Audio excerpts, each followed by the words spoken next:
नमस्कार, जय महाराष्ट्र. मी रोहित आशवून आपलं सर्वांचं स्वागत आहे. वेलकम टू महाराष्ट्र या यूट्यूब चॅनलवरती. सर्वांना विनंती आहे की आपलं जे यूट्यूब चॅनल आहे वेलकम टू महाराष्ट्र याला सबस्क्राईब, लाईक, शेअर आणि कमेंट या तिन्ही गोष्टी करायच्या आहेत आणि बाजूला दिलेला जो बेल आयकॉन आहे त्याला प्रेस सुद्धा करायचा आहे. धन्यवाद. तिला वाटले आपण या आनंदभरात पाखराप्रमाणे उंच उडून सर्व शिखरांवर भरारी मारावी. सर्व लोकांना ओरडून सांगावे की मी एकली नाही, मी कोणालाही भिणार नाही. जे नाव ऐकून मोठे मोठे चळाचळा कापतात ती शक्ती माझ्या अंगात आहे. मी निराश झालेली नाही, मी दुर्दैवी नाही, मी निर्बलही नाही. माझ्या पाठीशी कैक बंदुका सज्ज झालेल्या आहेत. परंतु तिला लगेच आठवण झाली की तूर्त हे कोणाला सांगू नको, नाहीतर अनर्थ होईल. तिने हिंदुरावाच्या पुढचे ताट काढले आणि कृष्णाजी आला. कृष्णाजी म्हणाला, आज तुम्ही उशीर केल्यामुळे मी जेवून घेतलं. ते दोघे पुष्कळ वेळ बोलत बसले. नंतर हिंदुराव कृष्णाजीचा व मंगलाचा निरोप घेऊन निघून गेला.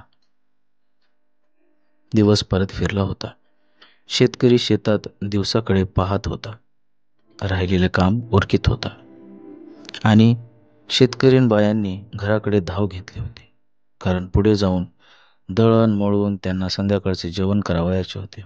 परंतु मंगलाला आज आकाश ठेंगणे झाले होते. तिचा आनंद त्या शिवारात मावत नव्हता. तीही घराकडे निघाली होती. कृष्णाजी थोड्या वेळाने येणार होता. ती एकलीच पुढे निघाली होती.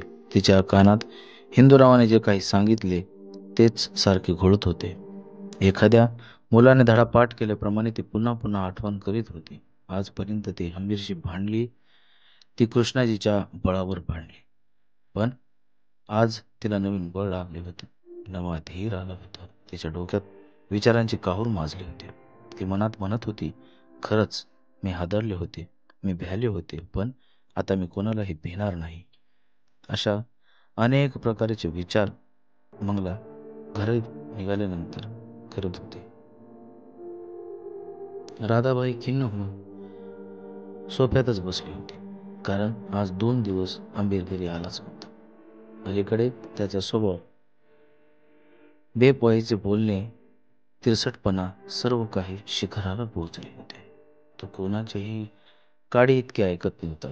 त्यात कृष्णाजीची व हिंदुरावाची मुळात भेट होत होती.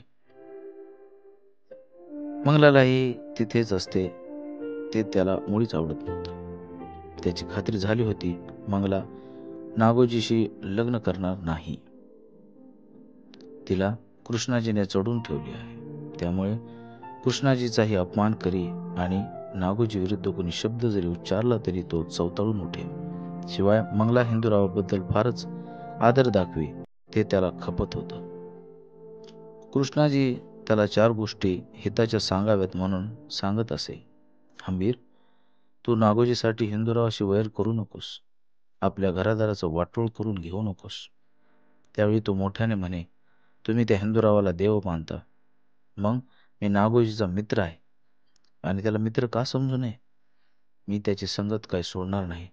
त्याचं माझं आणि घरादाराचं जरी वाटोळ झालं तरी त्याची मला पर्वा नाही.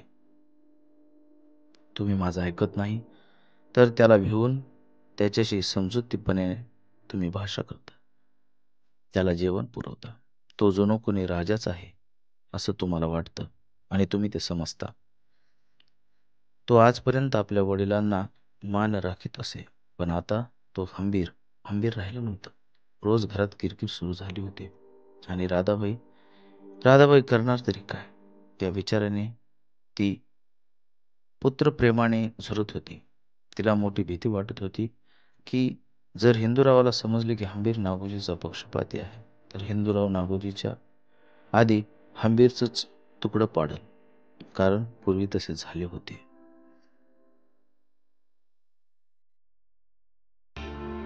आपले पुढील व्हिडिओ किंवा पुढील भाग पाहायचे असतील तर स्क्रीनवर जो बेल आयकॉन दिसतोय त्याला तुम्हाला प्रेस करायचा आहे आणि सबस्क्राईब, शेअर, लाईक, कमेंट या सगळ्या गोष्टी तुम्हाला करायच्या आहेत.